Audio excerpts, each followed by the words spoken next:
जय हिंद students, this is Divyanshu Pandey and welcome back again in this session. Israel Hamas के बीच में जारी युद्ध में अब इजराइल के द्वारा ये कहा गया है कि गाजा स्ट्रिप में रह रहे जितने भी नागरिक हैं वो सभी गाजा को विद इन 24 आवर्स आपका छोड़ दें।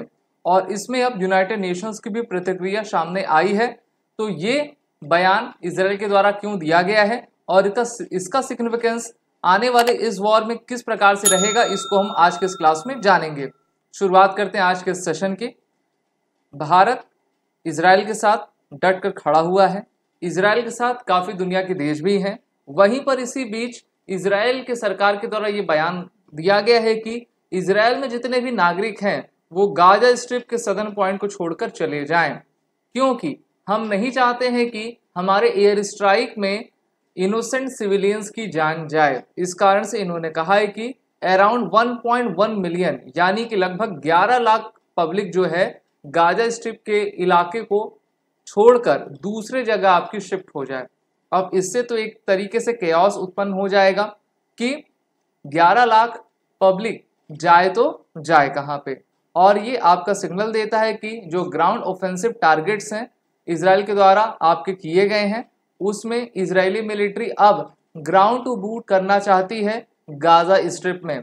अभी तक तो एयर अटैक से ही काम चलाया जा रहा है, लेकिन जैसे जैसे आपका युद्ध आगे बढ़ रहा है और वहीं पर लेबनान के हिजबुल्लाह के द्वारा भी इजराइल के ऊपर आक्रमण किया जा रहा है, वहां पर मल्टी पोलर वॉर फ्रंट आपका बनता नजर आ रहा है। तो इजराइल नहीं चाहता है कि किसी प्रकार की ह्यूमन राइट का वायलेशन हो, और इसलिए इजराइल ने ये जो है ऐलान किया है कि जल्द से जल्द गाजा के लोग गाजा स्ट्रिप को जो है इवैक्यूएट करें, जिससे कि हम ग्राउंड टू ब्यूट हो सकें और हमास के जितने भी आतंकवादी हैं उनको हम पूरी तरीके से एलिमिनेट कर पाएं। बहुत सारी वीडियोस अभी सोशल मीडिया पर वायरल भी हो रही हैं जिसमें इजराइल डिफेंस फोर्स के द्वारा रेस्क्यू ऑपरेशन चलाया जा रहा है और जो बच्चे जो सिविलियंस हमास के कैद में हैं उनको भी बचाया जा रहा है।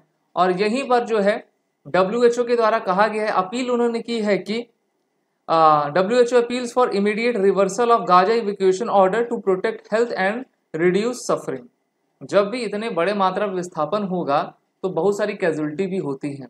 खाने को कपड़ा खाना कपड़ा मकान ये सब वहाँ के लोगों के पास नहीं है।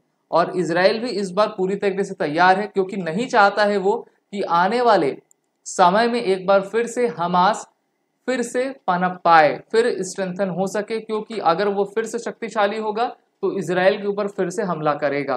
वहीं पर यूनाइटेड स्टेट्स के सेक्रेटरी जिनका नाम एंटोनी ब्लिंकन है वो अपने शिपमेंट्स के साथ वेपन्स के साथ अमेरिका पे आए हुए हैं। अमेरिका के नेवी सील कमांडो भी जो है इजरायली फोर्स के साथ लगे हैं, जिससे कि जो भी हॉस्टेज कंडीशन है उनको हम रेस्क्यू कर सकें और हमास के आतंकवादियों को एलिमिनेट कर पाएं। वहीं पर जो ह्यूमैनिटेरियन क्राइसिस है वो और से वर्सन होती जा रही है। यूनाइटेड नेशन की फूड प्रोग्राम जो ऑर्गेनाइजेशन है वो बच्चों के लिए खाना प्रोवाइड तो कर रही है, लेकिन इस जो आपका वॉर फ्रंट हो गया है वहां पर चीज़ों को संभालना काफ़ी मुश्किल हो रहा है। यहाँ पर आप इस मैप पर देख पा रहे हो ओवर 750 टारगेट वर अटैक्ड। 750 से ज़्यादा टारगेट्स को अटैक किया गया है और भी बहुत सारे टारगेट्स हैं जिसको चिन्हित किया गया है।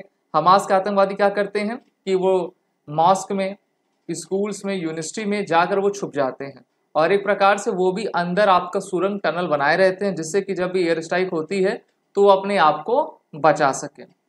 Lieutenant colonel Richard Hecht Israeli military spokesperson है, उनके द्वारा कहा गया है कि that forces are preparing for a ground manoeuvre should political leaders order 1।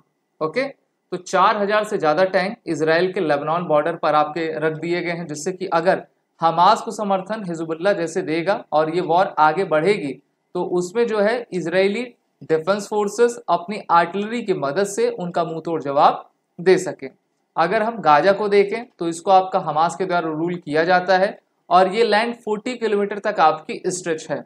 Okay, 40 kilometre आपकी स्ट्रेच है और यहाँ पर कैजुअलिटी भी काफ़ी हाई है, क्योंकि जब युद्ध होता है तो युद्ध किसी भी नियम का पालन नहीं करता है। आजकल के समय में ये देखा गया है। प्रोपोगंडा वॉर भी काफ़ी चल रहा है और यूनाइटेड स्टेट्स के द्वारा ये इन्फॉर्म किया गया है कि Israel has told 1.1 million resident of northern Gaza to relocate to the south of the territory within 24 hours, यानी कि जहां पर इजराइल ने चिन्हित अपने टारगेट किए हैं उस टेरिटरी को छोड़े, चाहे वो नॉर्थ से साउथ हो या फिर साउथ से आपका नॉर्थ हो।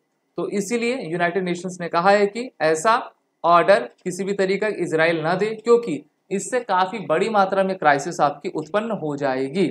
वहीं पर the United nation agency for फिलिस्तीनियन refugees is sheltering more than 60% of the 4,23,000 people displace in recent days in the Gaza strip. लगभग 4,23,000 को यहाँ पे फिलिस्तीनियन रिफ्यूजी जो कि यूनाइटेड नेशंस के हैं उनको उन्होंने रखा है, फूड शेल्टर प्रोवाइड कर रहे हैं। अगर 11 लाख की मात्रा में और लोग स्थापित होंगे तो ये काफ़ी एक बड़ा आपका दुर्घटना हो जाएगी जो कि संभाले नहीं संभलेगा। तो सभी को चाहिए कि इस युद्ध को जल्द से जल्द समाप्त किया जा सके और हमास के आतंकवादी भी जल्द से जल्द एलिमिनेट हो सके। आप सभी defence aspirant SSB crack exam के इंटरव्यू और हमारे रिटन कोर्सेज में इनरोल होकर अपनी तैयारी बेहतर करें। वॉरियर 10 कोड का यूज़ कर लें जिससे कि आपको 10% का फ्लैट डिस्काउंट मिलता जाए। जय हिंद। अगर आप एक डिफेंस एस्पिरेंट हैं और SSB interview, NDA, CDS, AFCAT जैसे एग्जाम्स के लिए प्रिपेयर कर रहे हैं तो आप एसएसबी क्रैक एग्जाम्स के कोर्स को चेक करना ना भूलें। आप हमारी लर्निंग एप्लीकेशन को गूगल प्ले स्टोर से भी डाउनलोड कर सकते हैं।